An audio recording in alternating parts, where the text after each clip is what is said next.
experience, poor coordination within government and with donors continue to affect how our national goals are communicated and prioritized, and to what extent they are institutionalized even in donors' programs. 5, we'll develop a domestic economic empowerment program stylized deep, centered on developing the productive capacities of the Liberian private sector, including SMEs and SMIs, to lead the economic development agenda. Priority will be placed on food security, value addition industries around our comparative advantages and our resources, and tourism. We will collaborate with development partners and financial institutions to develop specialized financing programs dedicated to empowering our women and youths, who are the bedrocks of our rural economy and the future of our country. Within the first 60 days, we'll commence a free business registration exercise targeting Liberian businesses operating in the informal sector. Our aim is not only to formalize and give identity to Liberian businesses operating informally, but to guide and position them to harness the relevant opportunities. 6, we will purposefully improve our engagements with the diaspora, tapping into the strengths to support our national development agenda. 7, we will ensure Liberia's strategic integration into the global trading system to effectively harness the opportunities based on the principles of reciprocity. Most people are not aware of the complex role of the Ministry of Commerce and Industry to sustain our peace and support economic growth that goes beyond rice and seed. In this century, 2024 national heritage. Yes. In this century, as many progressive societies will leverage our trade regime and resources as a key foreign policy instrument to drive our economic agenda. 8, we'll expand or establish our quality and standard structure, such as the National Standards Authority, supported by an efficient standards lab, to regulate the standards and quality of products imported and sold on the market, as well as ensure that Liberian products meet the required standards for export. The National Sanitary and Phytosanitary System will be put in place to ensure the health and safety of plants and livestock for consumption of our people. The Inspectorate will be empowered and capacitated to ensure that businesses operate in compliance with the laws and that goods sold on the market are safe, healthy, and affordable for our people. 9, we will strive to eliminate discriminatory policies and reduce regulatory requirements and administrative bottlenecks. A major initiative here will be restructuring and capacitating the Bureau, the Business Registry, to be more effective by employing modern, high-tech, multifunctional business registration process. We will work with other relevant agencies of government on re-establishing the one-stop shop business centers across the country, particularly at the airport and border points, to ease the cost and process of doing business. And finally, we'll build a responsive relationship with the private sector. We'll re-establish the framework for improved public-private collaboration, including the establishment of a presidential business roundtable forum. I will bring key business leaders from every sector, as well as business groups such as the Chamber of Commerce, the Liberian Business Association, and other diaspora groups to the table with the government on creating the environment for them to succeed. This will be a key platform to get the private sector buy-in in our national development agenda. Honorable Senators, in conclusion, I humbly reaffirm my commitment to transform the Ministry of Commerce and Industry into a credible and accountable, results-oriented entity that will impact our economy and the lives of our people. I once again thank the President, and you for the opportunity to address this honorable hearing. Thank you and God bless. Thank you, Mr. Why were in a colleague walking?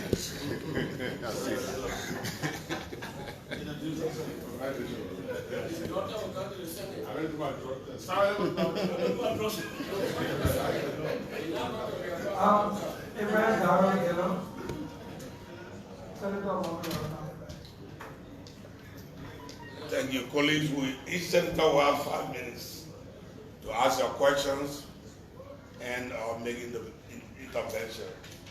5 minutes. And I'm keeping the time. I start from my far right. Senator of Great Gillette County.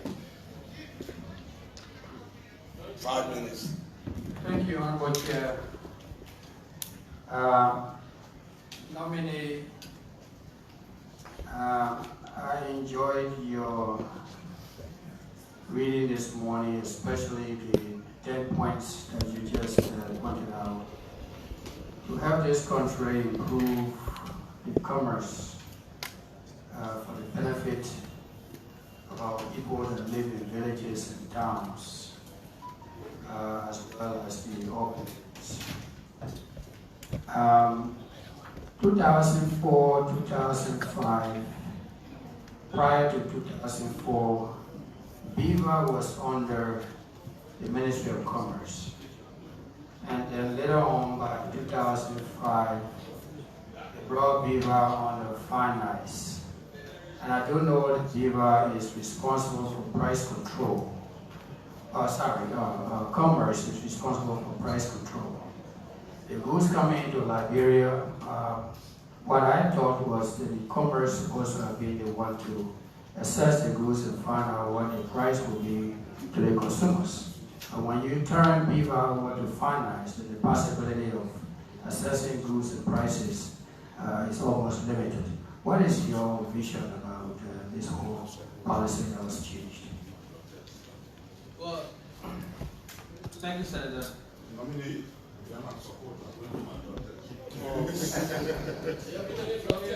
I hope most of you not running for that. I hope most of you not running for that prospect. Because you are coming here to the tell what you all right, thank you. Do your process. Mr. Chairman, you can rest assured that Thank you. You proceed. Thank you, Honorable Senator. So, as I stated, within the first 90 days, we'll make sure we conduct a thorough assessment of the roles and functions of the Ministry of Commerce and Industry, including all its parastatals, again, including the business registry. And we'll ensure that those roles that are very, very, very cogent and very critical to managing the trade environment will be implemented. I don't think having a multiplicity of functions in other institutions will be healthy, but I also do know that the Ministry of Commerce still maintains a price analysis department that look at prices. And in one of my statements, I stated we will analyze and assess the prices and quality of commodities on the market. Thank you. 2006 to 2007, you served as a senior policy advisor. And you wrote that you designed and implemented instruments for developing and encouraging investment in Liberia, such as the Investment Guide, National Investment Incentive Code. As advisor during that period of time, do you know whether that incentive code has been established? Yes. I remember in 2006, the incentive code that we had was so archaic. The last time it was reviewed was 1979. So we saw it very expedient that we immediately revised the investment incentive code to reflect not only our contemporary agenda, but also global trends. So it was revised. We were also able to develop the first post-war investment guide that have been used. I believe it's still being used. It should be used for marketing Liberia and what we have to offer in terms of investments. Mr. Nominee, thank you very much. I went through your resume. One more minute, please. Sure. I went through your resume over 2-3 times, and as a young man, your resume is very impressive. I believe that you are qualified to become the Commerce Minister. You have my support. Thank you, Mr. Don't clap me. Don't clap me. Don't do that. Senator Polo Kane, Apple Kane.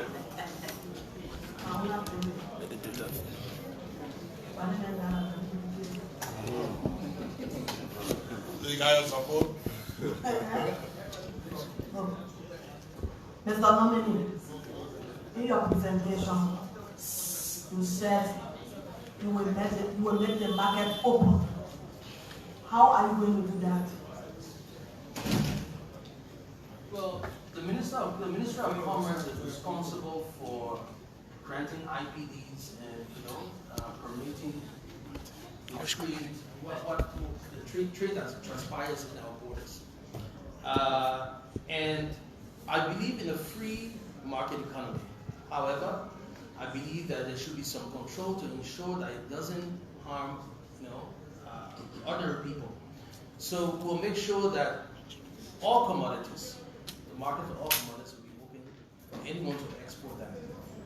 Granted, there are some political sensitive commodities like rice that we will make sure that we have the adequate supervision so that it doesn't harm the citizens in terms of prices, quality, and so forth. But we will open the market for anyone to bring anything once you meet the requirements. Thank you. Thank you, Mr. President. Mr. Nominee, mine is now much to say to you because I've been knowing you for over a year and we've been having a deep and smooth relationship. Whenever we had LRA working on the commodity from our region, and those communities that happens to be from Sierra Leone, Guinea, and Liberia to have the region code attached to it, that our prices on those commodities will be as same. Are you still going to work along with the LRA to ensure that our sub-region will continue to have there will be different in Guinea, one of our t-shirt will always be the same price? So, thank you, Honorable Senator. Look, one of the things that under the leadership of Honorable King Akirelli that we tried to do at the Ministry of Commerce was to make sure that we establish an interministerial committee.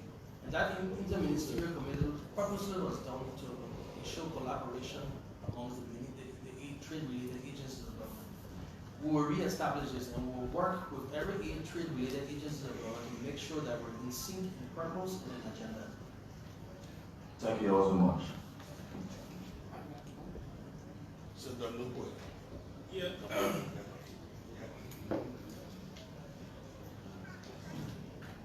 Mr. Chairman, thank you. Mr. Nominee, I have two concerns. First, you talked about politically sensitive or information rights. The way this commodity has been managed over the years made it difficult for any Liberian to make inroads in terms of participating in the importation distribution of rice. How do you intend, because how you talk about open market for all commodities, how do you intend to open a rice market so that it's not just restricted to few importers? Like one of the senators said before, I think it was before your hearing, we spent $11 million. And if you look at the list, how $11 million was distributed between few importers who have been traditionally in this business. Over the years, maybe some of them had the capacity to make farm here. Instead of importing rice, but grow rice. And that has never been done. Every time we have few individuals, a few agencies that are charged or given the sole authority to import rice, meaning that this commodity is protected from few individuals and have made it difficult for Nigerians to make inroads. How do you intend to address that? That's my first question. Let me ask you, take note.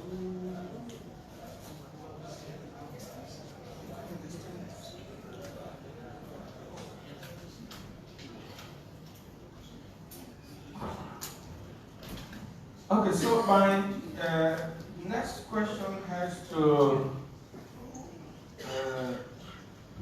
you talk about open market for all commodities, and I, as a member of this committee, I intend to hold you to that.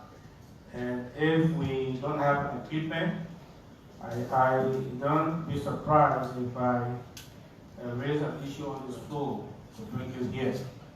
Because for me, I'm a very issue-oriented person.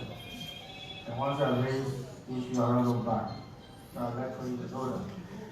You talk about open market for all commodities. we have a situation of local industry protection. Local industry protection versus the open market policy. That is, if, like you, you were producing mineral water before, right? Yeah, okay, so if for the sake of protecting somebody like you who were producing mineral water, Liberians who could find money or go to the bank and get maybe 10,000 to 50,000 and import a container load of water, and that would have been a viable business for them to survive, to employ people. They were restricted or denied only because somebody like you, somebody who was in local mineral water production needed to be protected. We have that in many other areas like flour, in other areas. How do you intend to address that? That's an area of concern for me. How do you intend to address that? Quote unquote, I believe that in theory, that jobs are being protected by local industries. Does that suffice because those individuals, Liberians, who can engage in trading either by importing one container, either a group of people importing one container, or 2 containers or 4 containers, are not doing it by themselves, equally so they are providing employment. And if you have 20 or 30 Liberians engaging in such a venture, the number of people that will be employed is similarly being compared to the number of people any local industry could employ. So I have a concern on that, and I'd like to know how you intend to address that. I also like to know from you, what is your concept? What is your perspective about this liberalization policy, and what do we expect from you?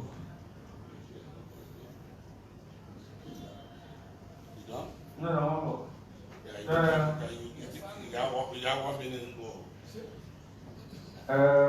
Mr. Nominee, we have the concept of best practice. Best practice. When we at some point in time during the President administration opted for certain commodities to be set aside exclusively for Liberians, the counter argument was that on a best practice, we didn't have to do that. We should have an open market. And when we come to the open market, then the issue of sensitive security commodities or local industries are similarly raised to close the market for certain commodities. How do we intend to address that? In best practice, on best practice, liberalization cannot be effectuated. Why then is it that you come with a theory of protecting local industry to deny liberalization from participating? Thank you. Yeah, Mr. Nominee. Thank you, Honorable Senator. I will start with your last question. The theory of best practice comes with the protocols that we have to conform with. The protocols we have to conform to, for example, in our relationship with the global trading system, particularly WTO.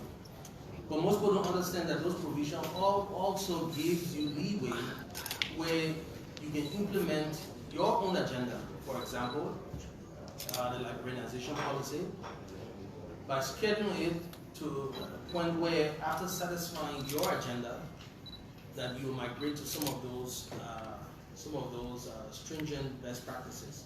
So, for example, if your economic agenda is to develop, say, the cassava sector, and you want to protect those infant cassava industries in Liberia, you can do so.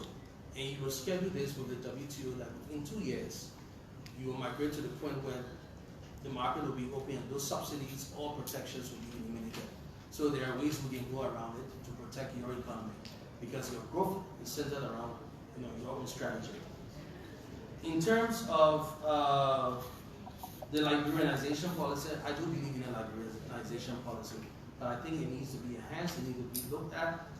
Look at even the commodities, the 26 products that are given exclusively for Liberians. We need to review them and see if they are pertinent to our current situation. There are several other sectors, several other commodities that are most important now that we're not even focusing on. So again, one of my agenda, I stated that we'll assess the market and see how we can incorporate and make sure that Liberians actively participate in the economy. And that is also to identify those commodities and sectors that we need to prioritize. The open market, yes, I do believe in the open market. And you asked about manufacturing. The purpose of giving incentives or preferences to businesses is to, one, provide quality products on the market, encourage local entrepreneurship and industries, but there should be criteria and end games. In terms of manufacturing, the end game one, provide jobs, but also provide quality and more reasonable products on the market. If you are granted incentives to produce toilet tissues, but yesterday your toilet tissue is still substandard and still, is not competitive. People can still import products from out there cheaper. Then we have to look at your concession and look at what the incentives that you are being granted, because it defeats the purpose of you being granted incentives. So it's not a one-cut strategy or one-cut formula. We have to look at these things holistically.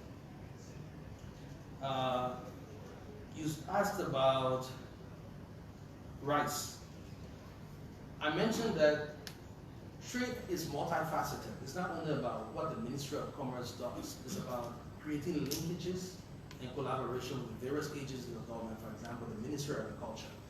And that's why we stated that it's very imperative that your trade agenda is effectively mainstream in your national development agenda to tie into what other agencies of government are doing. So if our economic national development agenda is to promote self-sufficiency or promote the rice sector, we have to tie in our trade policy to support that agenda. And it also includes supporting the Ministry of Agriculture to subsidize, not to subsidize, to be able to produce those key commodities. I earlier stated that one of our agenda is, part of our agenda is self-sustainability and self-sufficiency. So while the price of rice is out there high, and we have very few importers, we must be able to support and create a balanced policy that is adapted across the board to ensure that the production of rice by our local producers are supported. Thank you. Senator Wapler.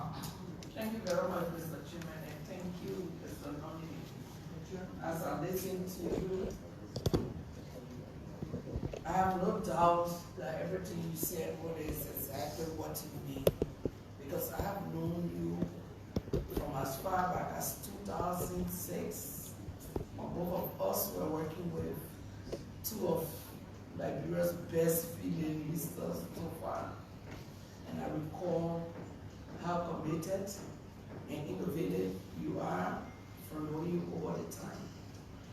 I wanted to also emphasize on the liberalization policy, because as much as we have the intention or the vision of growing a better economy, we have to be intentional about Liberians' participation in the economy. And so the liberalization policy is a key thing that I can only urge you to look at and ensure that Liberians participate, not just pretending, because right now we deceive ourselves through the documentation prepared for certain businesses, but in actuality they are owned by others. Also, I'd like to let you know that we listen to you. You outlined 10 areas that you will be looking at, you will be working in. This Senate will ensure to follow up through a robust oversight to ensure that you are making progress over the time. I can only urge my colleagues, I have known this nominee, and I trust his ability, I trust his innovation, and I think the president did not make a mistake in nominating him. So let's look at it in the interest of Liberia. You got my vote, and we hope for police to do so. Thank you. Thank you, Honorable Senator. Honorable Dillon. We're on the left side now.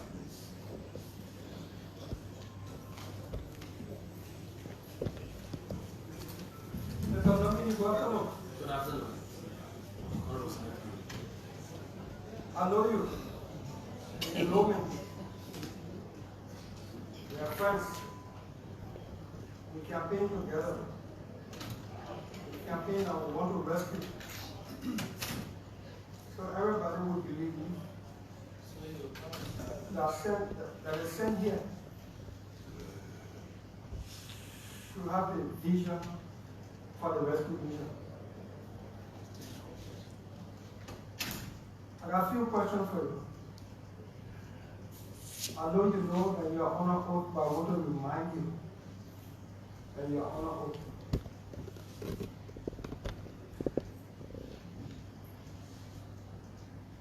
Have you done an analysis or assessment of the sector you are about to lead or head? Should you be confirmed? Question. And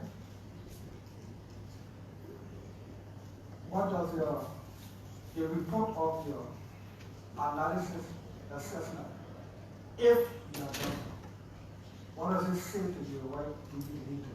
Question. Thank you, Honorable Senator. Before you came, I gave a synopsis of my personal and professional experience. I've worked at the Ministry of Commerce before. I served as senior advisor to three consecutive ministers of commerce. And I also stated that I led, under them, I led the development of most of the policies that you see in vogue now. So I do understand not only the policy environment, but as an entrepreneur, I understand the business environment. I have been operating in several sectors, and I know what it takes to do business. I know the constraints. But as a minister, I'll be assuming a role where I have to assume a very balanced perspective, and that begins with conducting a thorough assessment again of the environment, of the capacity of the Ministry of Commerce, also looking at global trends to ensure that policies that ensue or actions that ensue from the Ministry of Commerce are not only in conformity to our agenda, but also places the well-being of the Liberian people in the first place. Thank you, sir. Do you believe or do you hold, in keeping with the law, that the Ministry of Commerce has the authority to regulate press control? Question. Yes, I do. So the Ministry of Commerce has the legal authority by law to regulate press control? Yes, it does. Do you commit to ensure that there will be press control? I ensure, Honorable Senator, that will thrive to ensure that the prices of commodities sold on our market are sold on a fair basis, and that it represents, it addresses the constraints of our people. Thank you. Mr. Nominee, I'm sure you have heard about an institution or entity at the Freeport of Monrovia called CTL, or some global tracking something. My understanding is that institution or entity is generating close to $15–20 million annually for business people at the Freeport, and they're doing double of what BVAC or APM terminal and all of those institutions. Have you heard about CTN? In your view, should it be there? What do you intend to do about it?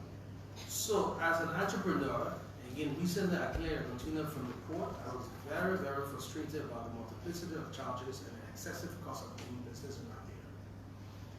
Again, but as a Minister of Commerce, I'll have to create a balance and base my decisions or the decisions of the ministry on facts. So one of the first things again we'll do is to assess all of those things, all of those implied costs, whether implied or unimplied costs to doing business. The aim is to reduce the cost of doing business in Liberia. So you did business at the port and you found it? Oh yes, I have. Go clean it. Thank you. Lastly, Mr. Chairman. 30 seconds. Mr. Chairman, lastly. Yeah, please. Okay. Your friend Jala talking for you. Now the commerce of the country is talking. Mr. Minister, the 2023 approved national budget carried 10 billion for the Ministry of Commerce. 10 billion. Out of the 10 billion, Ministry of Commerce there's 2 billion in this budget for small businesses. I don't know any of the small businesses that we have benefited to empower small businesses. It may very likely be in the upcoming budget for us to intervene to uplift or empower small Liberian businesses.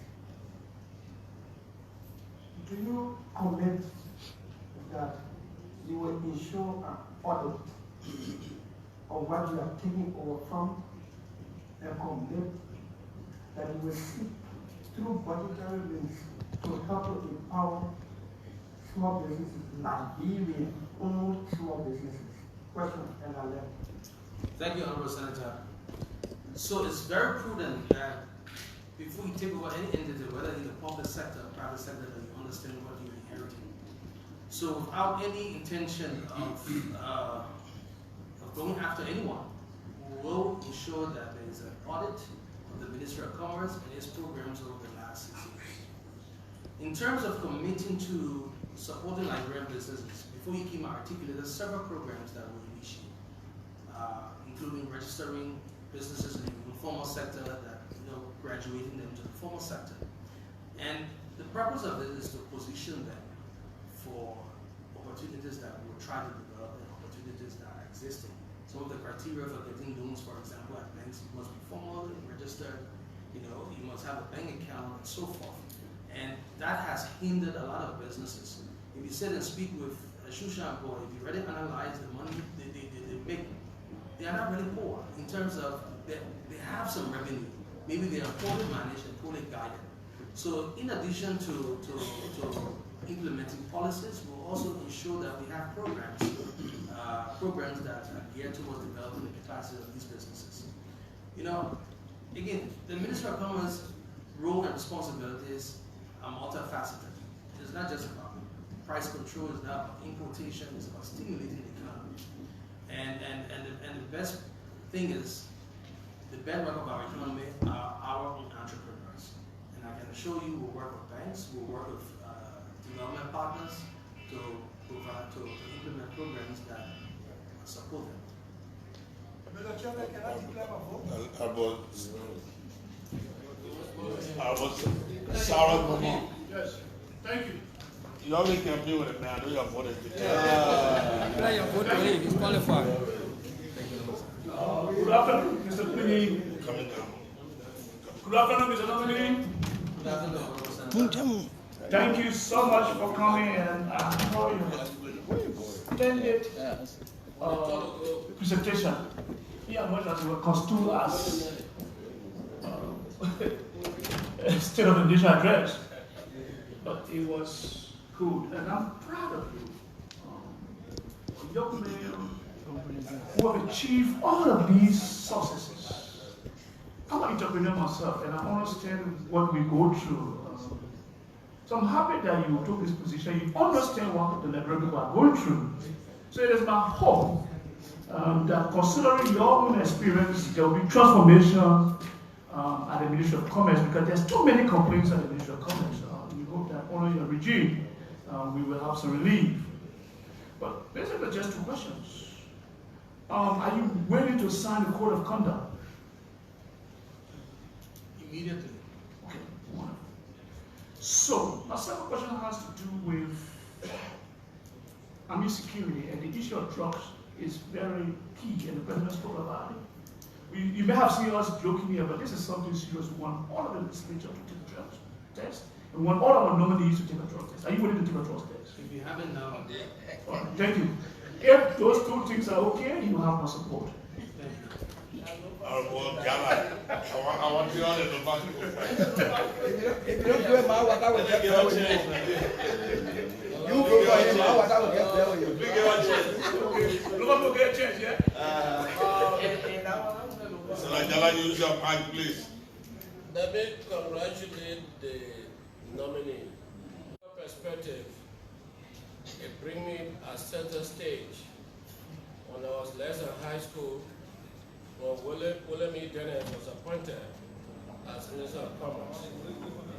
At the time, he was declared as the youngest Commerce Minister. You got 5 minutes, So, the children, please protect me. You are protected, you got 4 more minutes. I'm overwhelmed to see the direct relationship between you and William E. Designate in terms of being a young folks coming into government at a high level. You know, even less than high school when William E. Designate was appointed. So I used to sell cigarette market at Information Ministry to pay school fees. And I was there one day when William E. Designate came. They said, oh, the new Commerce Minister, the youngest Commerce Minister. So I asked one of the guys at Information, can I shake his hand? They said, yeah, come. Then they said, well, these are your people. He's a young guy coming up, you want to shake your hand.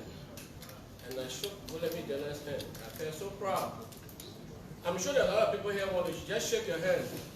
Not among us, but young people coming up so they can be able to follow your step as you are providing a role model. Having said that, I'm happy to see Mr. King, or the banking king here, to see you prevail. Because I work with her as Deputy Attorney General. And we were working on some of these things about AGOA, about WTO, about the structural commodity of rice, how she could get certain people to have certain stock so that we'll not go on strike for rice and all of that. And I hope she whisper in your ear. Or maybe one question, let me start. There are about 26 businesses, maybe it has reduced now, that were set aside for Liberians. But those will have meaning if the Liberians are credible to get loan from the bank or banks to be able to facilitate. The non-Liberian can easily get a loan from the bank in their own country, but Liberians have a lot of difficulty in getting loans. Will you pay attention to that area and see how you can take the Liberians one step further, given your own experience of selling in the street of New York? Thank you. Thank you, Honorable Senator. You know, I'm looking at the list as you were speaking of the 26 businesses that were reserved for entrepreneurs. And they are very common products and businesses. And that's why I said we'll assess our economy, assess the market to see probably there are other sectors, other commodities that we need to prioritize. There are others that we might need to drop from this list because they may not be pertinent. But yes, I do intend, we've already started opening discussions with banks to discover what they have available, what programs they have available. I know the World Bank recently supported a program at the Ministry of Commerce entitled, I think, the LIFT project, that already provide funds for small and medium enterprises. We'll make sure that we guide those opportunities to target not only Liberian businesses, but priority sectors and priority commodities that are in line with our agenda. Thank you. Senator Quinton Duncan of Southern County. Thank you, Mr. Chairman. Mr. Modad. Just as the other senator indicated, I know you very well, and you are a good man. My concern is not about your ability, it's about the Liberian people. As you are going to assume this role, and there are a few things I'd like to bring to you and that you will take into consideration, which is important to me. On the issue of what you were just saying, the Liberian businesses, you know, sometimes we will just say it, but then in the end, you know, it all down into the normal day-to-day activities. Can you assure me that this is going to be one of your priorities, to make sure that the Liberian businesses set aside for Liberians only be done by Liberians? Thank you, Honorable Senator. I can assure you of this. And again, I'm a proponent. I do believe that if the trade environment, the economy evolves as we plan it to be, Liberians might not be interested in many of those businesses. Senator Nuba asked about the importation of rice. If our strategy is appropriately implemented, in concert with other agencies of government as part of that national development agenda, we should be able to empower Liberians in greater products and commodity, greater sectors, particularly value addition. So, but to answer your question, yes, you have my commitment. Thank you. The issue, someone texted me just not long ago when I was coming back in from somewhere.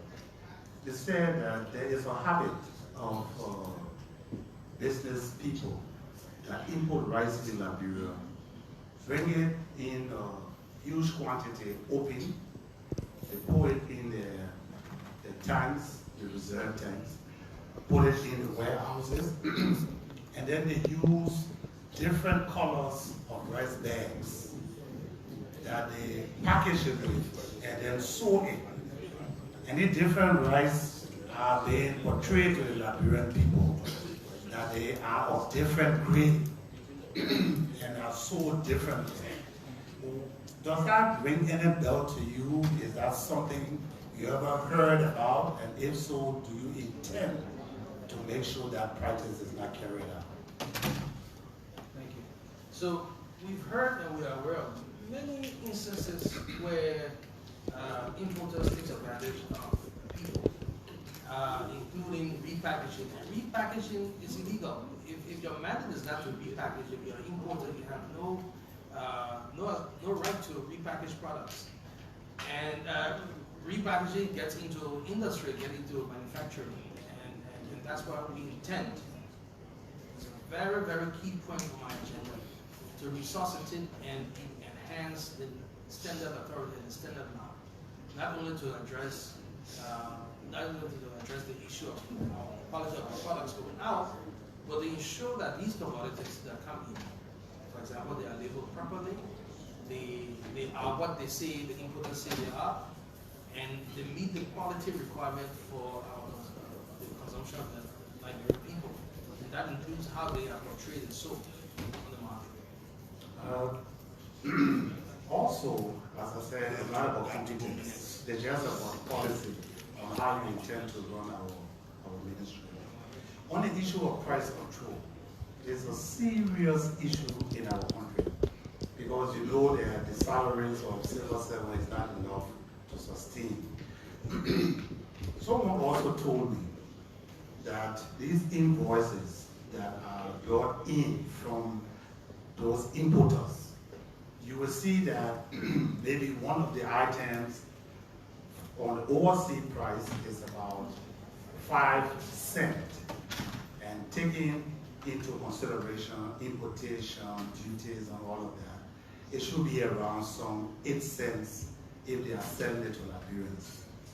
But they also said that they will sell that 8 cent value to Liberians for 30 cents or 50 cents. And they compare our economy with that of Sierra Leone, Ghana, our neighboring countries, where we are so high when it comes to these commodities. Does that also ring bell to you? Is Is there any truth in that? And if so, what do you intend to do? It's possible. That's why we'll effectuate a comprehensive system. And I said earlier that within the first 30 days, we'll commission an assessment of the prices of almost all commodities on the market. There are ways that you can utilize global intelligence system, trade intelligence system to get prices, average prices. Probably the variance might be, a couple of cents, a couple of dollars, but we'll ensure that the prices of commodities sold on the market are not so exorbitant. It will not be to the detriment of the Liberians. And again, it goes to capacitating the Ministry of Commerce through the inspectorate to be able to inspect and monitor these and monitoring processes at the ministry. We'll make sure we build the capacity of those institutions to support that agenda. And lastly, right in Liberia, among ourselves, a bag of cement in Monrovia costs us about $8, let's assume that. But in my county, Sino, according to them, the bad road, or they try to use the river, the sea to transport, a bag of cement in Sino is $15. See that wide range from Monrovia to Sino. Or steel rod in Monrovia is about twice the price of the people in Sino, which in many times I say is some security issue, national security issue, because it prevents our people from constructing homes to live in. They live in thatched houses because you buy a bundle of zinc for about $100, but then there you have to pay $150 plus.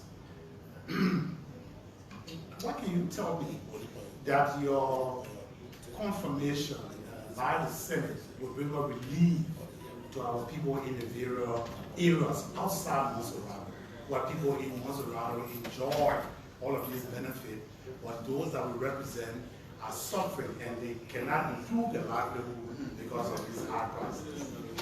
So, as an entrepreneur, I understand there will be some implied cost to compensate for distances, compensate for infrastructure deficits like the road and what have you. But it doesn't mean that it should be to the detriment of the people. And price hiking of that level is just unacceptable. So commodities, again, sensitive commodities like cement, building materials, rice, petroleum, we'll go in depth in analyzing those costs that we expect, merchants or importers should be able to add to the cost to compensate for that, but not to the detriment of the people. So we'll look at it. Thank you. If I may, Senator, there's another part to this. There should be a holistic approach to addressing, some of the economic issues. So we're looking at infrastructure, opening the roads. We should look at also expanding the port services, not only it being centralized to Monrovia. We should look at the port of Buchanan, the port of Greenville and Harper. If those other places are open, it will improve the trade environment and the cost of doing business. Thank you, and that you can rest assured that you have my support. Nominate and to protect his strength, and given the fact that I don't want to run into. So just as our colleagues are given 5 minutes try, as much as possible to contain themselves for 5 minutes. Senator President Doko, anything dropped that? Thank you, Honorable Chair, distinguished senators. So the nominee, I'm now going to go to your qualification. I know who you are. I just want to ask some quick questions for the record. I know you are an entrepreneur, you own a business. Will you continue to own the business while you do this commerce? Yes or no? Well, I will continue to own the business, but immediately upon confirmation, I will relinquish my leadership of those institutions and remove myself from them. Thank you. I want to make some commitment. I listened to you on the issue of the free business registration, and it is something that I know that when it is done, it was not just only try to formalize our businesses, but it will enhance taxation because we know exactly businesses that do business and how the LRA can work with them, to get taxes paid. So that's a very good idea. My point is that I want to see a system that is decentralized, our service center, real time, because we have difficulties, for example, in the Southeast, where people pay for the business registration and then to get the certificates and drivers. So we want a system that is real time. Like the LRA is doing, we have our tax return on our phone. Okay, so things we look at that, because the bureaucracy at the business registry is even more than the fees for the business registration. And we have to work on that. That's one of the things I want you to think and commit to us, that indeed, because you have a free process after being free, will it continue to be free? No, you have to pay. But if the price, if the cost of getting the registration is higher than the fee itself, then it's a problem. Want to look at that. The issue about the frustration at the MPA, I worked at the National Port Authority before, and I understand some things there. Being a member of the board, we want to be on the board of the MPA, obviously, and also on the board of the Growth Fund. I mean, the Interministerial Committee for the Growth Fund. I want to encourage you that you focus in relation to the APN Terminal Agreement. In that agreement, it's part of the responsibility of the APN Terminal for continual tracking, free of charge. Around section 56, 57, I still be corrected in that agreement. It's the responsibility of the APN Terminal for continual tracking. So I don't see what is it that the GTMA is doing that is different from that responsibility of continual tracking. So I think you can also look at that. It's very important. Since I've been here, I've had no memories about the APN Terminal Agreement being reviewed. And it's actually, in terms of compliance, you're going to be able to board the MPA. Those things that in the agreement you should be doing, I think when we start to compare them to those things, it will also help to reduce the OIS at the National Port Authority, because that's a gateway to our economy. Yeah, so the president spoke about made in Liberia in his message. I know you want to work, to ensuring that we have the president vendor of made in Liberia. I'm also interested in significantly made in Liberia by Liberia. Thank you. Thank you, sir.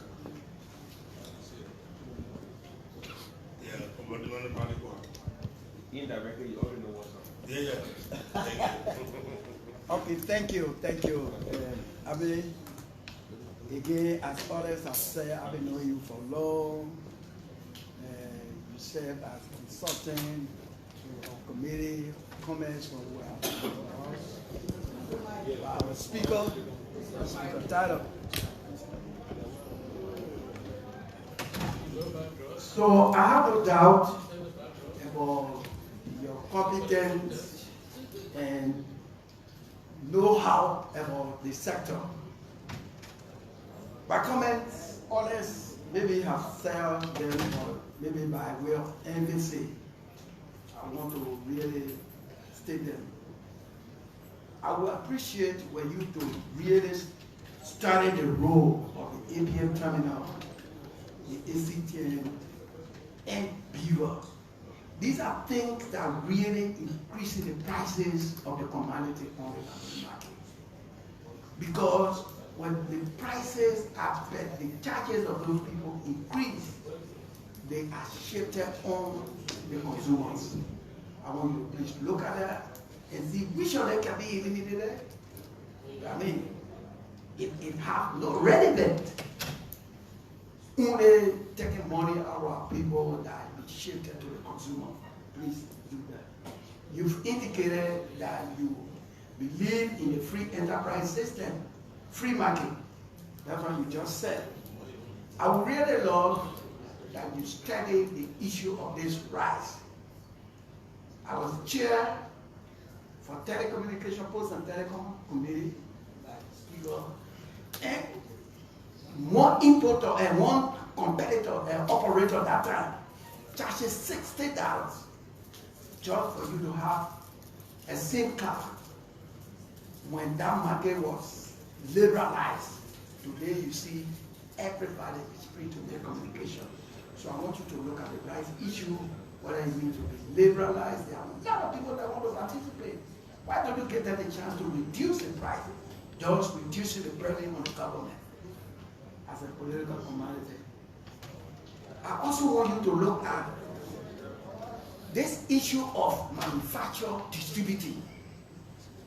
So what would be the role of the Liberian if they manufacture people that produce steel raw and the same people distributing the steel raw? Why you can't give the steel raw to distributors and only limit the manufacturer to only their role to manufacture the commodity? I just name one or many people who are producing in Liberia. Let them give the distributor a chance.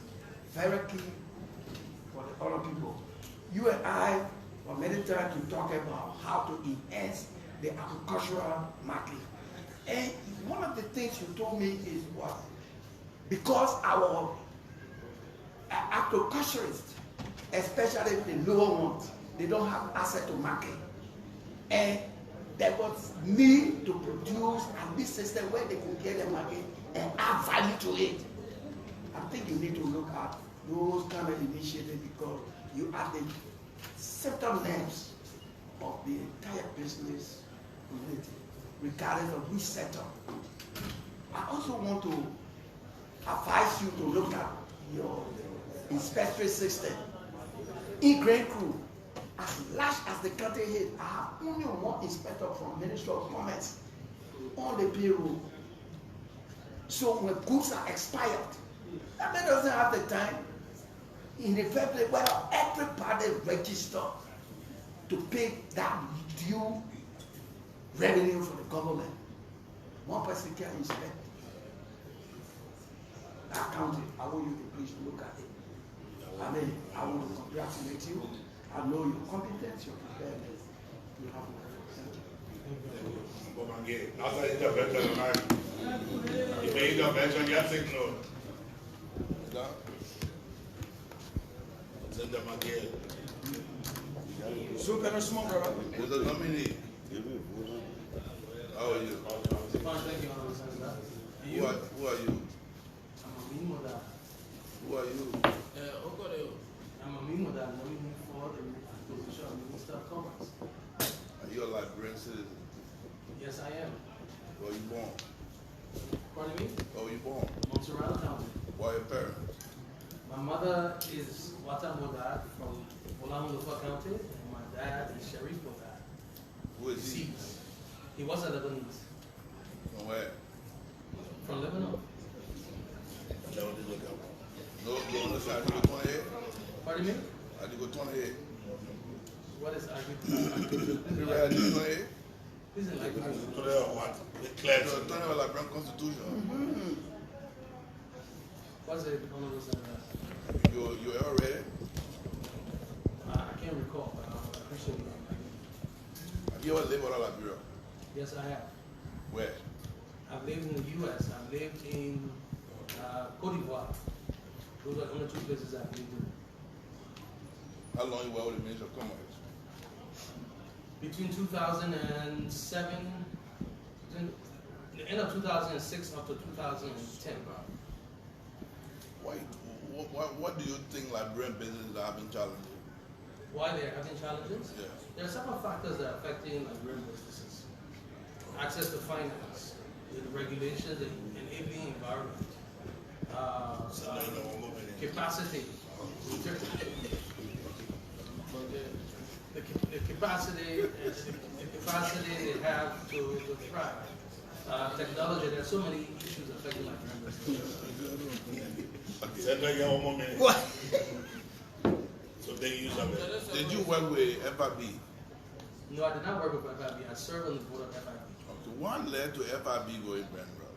Well, FIB went bankrupt after I left FIB. And one of the reasons why I left FIB because I raised certain pertinent issues that I felt at that time would not enable the bank to proceed. There were issues that the bank went bankrupt because the board director took loan from the bank. Are you aware of that? If that's why the bank went bankrupt, that's not true.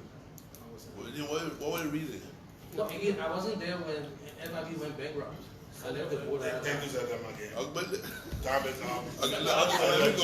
Let me conclude now. Let me say just one more minute. One more minute. Okay, let me conclude. The nominee. Let me conclude. Please. Let me conclude, man. Your time is the one. No, let me conclude. 1 minute.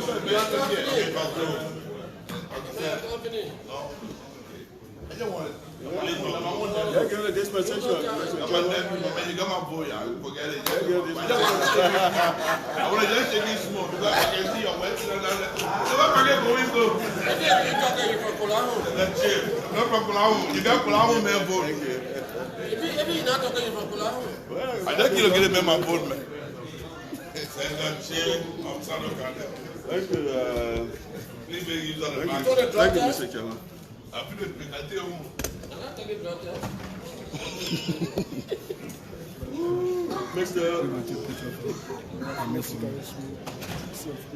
Mr. Nominee, let me join my colleagues to say thank you or congratulations for your preferment. I will come back to the question raised by my colleague who just spoke, Senator McGill, about your citizenship. There has been a controversy about you not being a Liberian, even though yes, but to a Liberian mother and a Lebanese father, and by virtue of that, you were supposed to, at majority, declare that you are a Liberian before a court of law. Have you done that? Honorable Senator, thank you for the question. Ordinarily, I wouldn't answer questions that impugn my citizenship. Honorable Senator, I'm 48 years old. I held a Liberian passport since I was 12, given to me by my parents. Go ahead. I've held a Liberian passport and Liberian citizenship since I was 12. I've assumed no other citizenship. I've lived in 2 other countries. I've served diligently the government of Liberia as a citizen. I've represented Liberia internationally. I led a major political entity as chairman. The ruling party. The ruling party. So I don't think there's any reason for me to justify my citizenship. But that answer, I will assume that you have met the requirements of the aliens and nationality law. I'm 100% citizen of Liberia. Is there any evidence of that other than the passport? Well, I was issued that passport because the Minister of Commerce, Minister of Foreign Affairs might have done their due diligence. You have it. I mean, I submitted the passport. Oh, good. Come again? I submitted copies of the passport. Copy of the passport? Yes. That's all. Thank you. It's in your package. We'll take it. So you got your vote? Hello. Well, yeah. We will, please, colleagues, Mr. Chairman, I need protection. Hello, Senator Chair, protect that, please. Hello, back there, please. Hello. Hello, please. We will discuss further in committee room, and if need be, the committee will cite you to committee room. Thank you. So I'll leave it at that. You do which committee? Commerce committee? The Commerce committee, of course. I'm not judicial committee. Hello. Senator Jala, not as a senior counsel there, please. I need protection, please. Man. Thank you, Mr. Chairman. No, I'm not done yet, Mr. Chairman. But the time finished. Wow. 5 minutes. Mr. Chairman, 5 minutes done? I'm giving it time. Mr. Chairman? No, Mr. Chairman, I just got 1.5 minutes. No, Mr. Chairman, there's no way. Why are you giving the time? I have the same time. I just use 1.5 minutes. Just ask one simple question. Because as I'm say, your time is up. Mr. Chairman, are you doing it on purpose? No, Yes. No, but I mean. Do you want to conclude, Senator Chair? Yeah, Mr. Chairman. I can hear you a minute to conclude. No, not a minute, Mr. Chairman. I have more than 3 minutes. I have more than 3 minutes more. Mr. Chairman, I mean, Senator, I control the time. Will you say So please, you want me to conclude? Done. Thank you, sir. The last person. What being the last? Oh, thank you. Mr. Chairman, thank you. Chairman and colleagues, thank you so much. Mr. Nomini, I want to say congratulations for your preferment.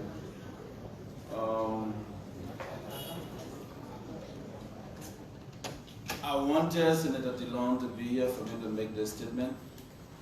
When, if confirmed, you are Minister of Commerce of the Republic of Liberia, not Minister of Commerce for the Rescue Mission. Yes. That needs to be straight. You have to work in that direction. You serve the entire country. You're not going to be serving everyone here voting for you, including me, based on your personal relationship with people. That's the reason. And because you are capable of doing the job. Not based on because you are sent here by the unity parties, but because of what you have done, your track records. People here are living testimony to that. So I want to say congratulations. Thank you, Mr. Chairman. Thank you. Thank you, Mr. Chairman. Thank you. We have one question from the public. I just want to ask the nominee, what would be your work relationship with the Minister of Agriculture? This person wants to know. Thank you, Honorable Senator. As I stated earlier, we will ensure we re-establish an interministerial trade committee, which will include agents of government like the Ministry of Agriculture, the LRA, the NIC, Mines and Energy, to ensure that our trade agenda is in sync with the national development agenda, and that their role also supports that agenda. So definitely we'll work with the Ministry of Agriculture. And Ministry of Agriculture plays a key role in that agenda, part of our agenda for self-sufficiency and self-sustainability. Okay, thank you. Just a close-up, mine is comment. You heard Senator Joseph say clearly that if you are confirmed, you're going to be that minister for the Republic. And I quite agree with him that situation that led us to where we are today will not be accepted by us. I say that to me, you are my party chairperson emeritus, and we went everywhere to tell the Liberians that we'll do things differently. So as I sit in the Senate, I will not be one of those senators that will mislead you, that will shield you for the wrong reason, because this is not what we signed up for. So Senator Joseph is right, because ministers sat in the seat you are sitting in, and took responsibility of not handling $11 million in open plenary. And the then government and the executive did not take action just by that admittance to have Liberians going out on stable food for more than weeks. So you have my cooperation, but we all will help to guide you succeed, because if you succeed, all of us have succeeded. Thank you and congratulations. Thank you, Honorable Senator. Thank you, Mr. Vice Chair. Mr. Nominee, will require you to submit your presentation, so we can refer to it from time to time as you, if you are confirmed as you do your work. Is somebody behind it? Yeah. I thought you want to do the drug test. Drug test. Yeah, we close up now. We got your vote. Yeah. We'll close your that. Okay, I'll give you that interview 1 minute. Please, go ahead.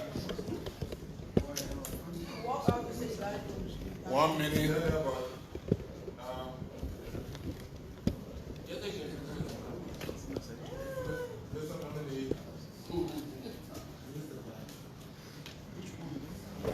You got no your right. And just on behalf of the ordinary people, which way they can go with the commerce of the country. I don't care on behalf. Going from price control or only market. We're going for a mixed market economy. A mixed market economy is predominantly an open market with some controls. Some controls to ensure that the people are not taking advantage of it. All right, thank you. Thank you, Sir. Thank you. Now we are on to quickly. Mr. Nominee, are you committed to deploying inspectors throughout the 15 counties in the Republic of Liberia? Yes, I am. Mr. Nominee, are you committed to the expansion of industry in Liberia? Yes, I am.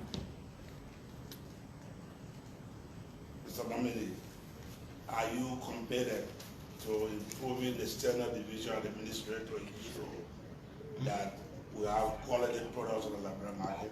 Yes, I am. Thank you, that's all. And let me say congratulations, but with a caveat that the Committee on Commerce is the oversight committee in the Senate.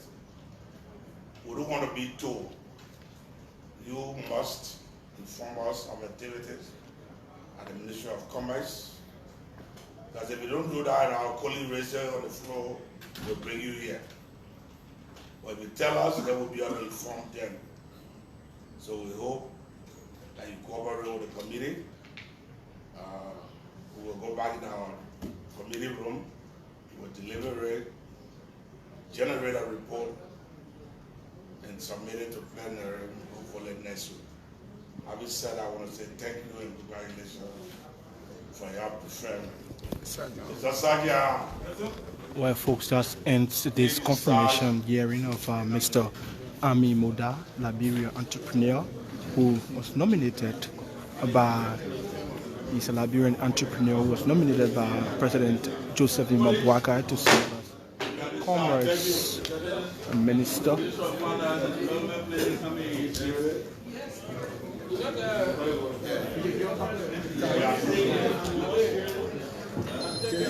So Mr. Bangalore, who got nominated for the Ministry of Youth and Sports, his confirmation has not been set, but he came in solidarity for Amin Modad.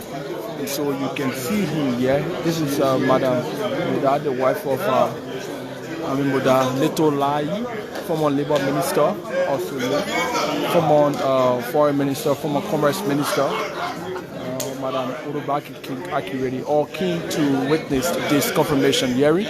Unlike what we witnessed yesterday, she sat in the lawmakers' seat. Today, she sat in the area where the guests usually sit, especially permanent individuals on this side. And so, folks, we're going for a break. I understand the Deputy Minister's Designate of the Ministry of Finance might come for confirmation hearing very shortly. And so it's all about confirmation. And so we're going to take this break. We'll rejoin you from here later on. My name is Aaron Kuban, and we'll keep bringing you these confirmation hearings live as they unfold.